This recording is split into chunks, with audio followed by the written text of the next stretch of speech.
The Rogue Prince of Persia finally released into early access, and I was ecstatic because it's one of the most anticipated roguelites for me. I first heard of it during the III Initiative showcase back in April, as it was the final game shown, and I was surprised when it had a release date of May for early access. Granted, it did get delayed a couple weeks due to Hades 2 being released into early access, but with the Rogue Prince of Persia finally released, let me tell you everything to know about the game before you jump into it. Just remember, this review is a day one early access review, so it could be a little messy. First, let's discuss the core gameplay of Inside of a Run, which will be a large portion of what there is to discuss.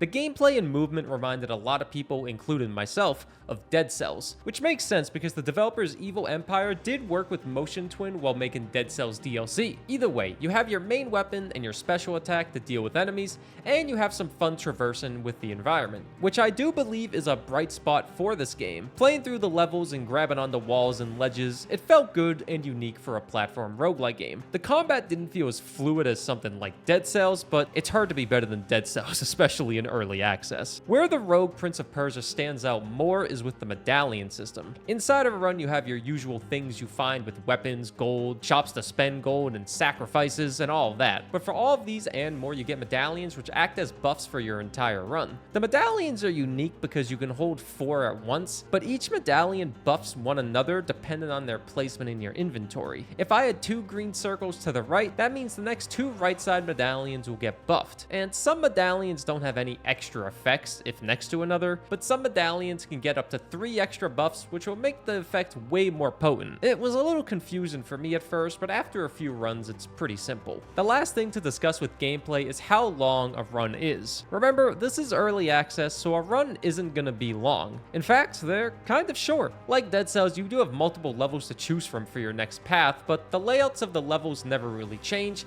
and your end result is always the same 2 bosses, which I'll say those 2 bosses can be beat very easily based on the balancing with the game, but I'll discuss all my issues with the game in like a minute or so. Just, you can skip ahead if you want. Overall, the combat feels okay. Not as fluid as I'd like, but it's good enough for me where I'm satisfied in a run. The bosses can be incredibly tanky or killed in 10 seconds, depending on your build. The amount of items to find in a run and healing is generous, and the traversal with the environment I find to be unique and fun. The last thing to talk about is outside of a run, and it's very simple. Your hub world is the Oasis, and you can rescue a few prominent people inside of a run like the prince's brother to have them be a part of the Oasis. But the 2 main people in early access seem to be Sucra and Pachi. These 2 allow you to find new medallions and weapons inside your run with spirit glimmers, which is the main currency with gold. You find them randomly killing enemies or placed inside of levels. For what I've seen, all they do is allow for more weapons and medallions to be found. I hope to see more in the Oasis soon, but outside of a run is very simple. You do have 2 different starting levels to choose from, but nothing else really. But this game does have a lot of issues, and most of them are easy fixes, I feel.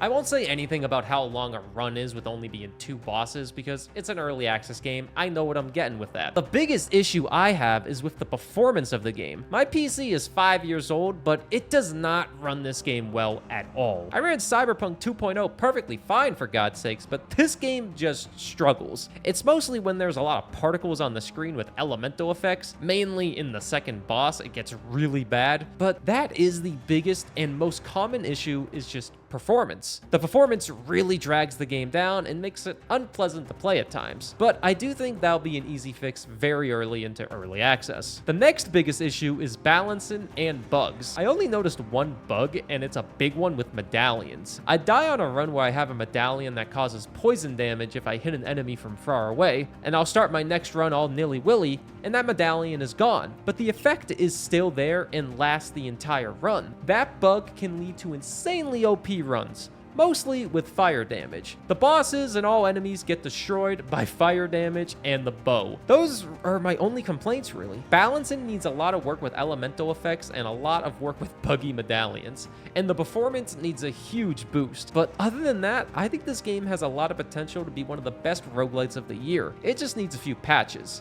I wouldn't recommend it in this first early access stage, but would suggest you to keep your eye on it when new updates drop, as I think this game will be pretty good. The amount of content, bugs, and performance issues does not justify the purchase yet, but with it being in early access, I have great confidence that it will be a stellar game in a few patches. Thanks for watching this quick review of the Rogue Prince of Persia, and I'll say one more thing, I think it could use a better name than that, but whatever. Either way, thanks for watching. An extra special shout out to the people that support me on Patreon still. That extra support really means the world. And yeah, that's all. I'll see you next time.